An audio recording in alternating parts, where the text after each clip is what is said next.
ஈரானை ஒரே இரவில் வீழ்த்திவிட முடியும், அது இன்று செவ்வாய்க்கிழமையாக கூட இருக்கலாம் என ட்ரம்ப் தெரிவித்திருப்பது கடும் அதிர்ச்சியை ஏற்படுத்தியுள்ளது. ஒருவரை ட்ரம்ப் தெரிவித்திருந்த அதிதீவிர தாக்குதல் ஈரான் மீது இன்று நடக்கலாம் என சூசகமாக அவர் தெரிவிக்கிறாரோ என்ற சந்தேகம் எழுந்துள்ளதால் சர்வதேச அளவில் ஒரு அச்சம் உருவாகியுள்ளது. இந்நிலையில் ஈரானின் மின் நிலையங்களை சுற்றி மனித சங்கிலி அமைக்குமாறு மக்களுக்கு அந்நாடு அழைப்பு விடுத்துள்ளது. செவ்வாய்க்கிழமைக்குள் ஹோர்முஸ் நீரிணை முழுமையாக மீண்டும் திறக்கப்படாவிட்டால் ஈரானின் மின் நிலையங்கள் மற்றும் பாலங்கள் சில மணி நேரங்களிலேயே முழுமையாக தகர்க்கப்படும் என்று அமெரிக்க அதிபர் டொனால்ட் ட்ரம்ப் வெளிப்படையாக எச்சரித்திருந்தார். மேலும் 45 நாட்களுக்கு போரை நிறுத்துவதற்கான போர் நிறுத்தம் குறித்த முன்மொழிவுகள் குறிப்பிடத்தக்க நடவடிக்கை என்றாலும் அது போதுமானதாக இல்லை என்றும் ட்ரம்ப் தெரிவித்துள்ளார். இதனிடையே ஈரான் தற்காலிக போர் நிறுத்தத்தை விரும்பவில்லை என்றும் போருக்கு நிரந்தர முற்றுப்புள்ளி வைக்க வேண்டும் என தெரிவித்துள்ளது. இதனிடையே ட்ரம்பின் மிரட்டல்கள் அடிப்படையற்றவை என்று கூறியதுடன் ஈரான் தனது போராட்டத்தில் இருந்து பின்வாங்காது என்றும் ஈரான் புரட்சிகர காவல்படை எதிர்வினையாற்றியுள்ளது.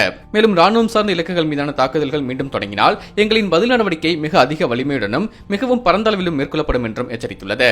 இந்நிலையில் ட்ரம்பின் காலக்கெடு நெருங்கி வருவதால் மின் நிலையங்களை சுற்றி மனித சங்கிலி அமைக்குமாறு ஈரான் அழைப்பு விடுத்துள்ளது. ஆனால் அமெரிக்காவுக்கும் ஈரானுக்கும் உடன்பாடு எட்டப்படாவிட்டால் கடந்த 3 வாரங்களில் 4வது முறையாக ட்ரம்ப் தனது காலக்கெடுவை நீட்டிக்கக்கூடும் என்றும் எதிர்பார்க்கப்படுகிறது.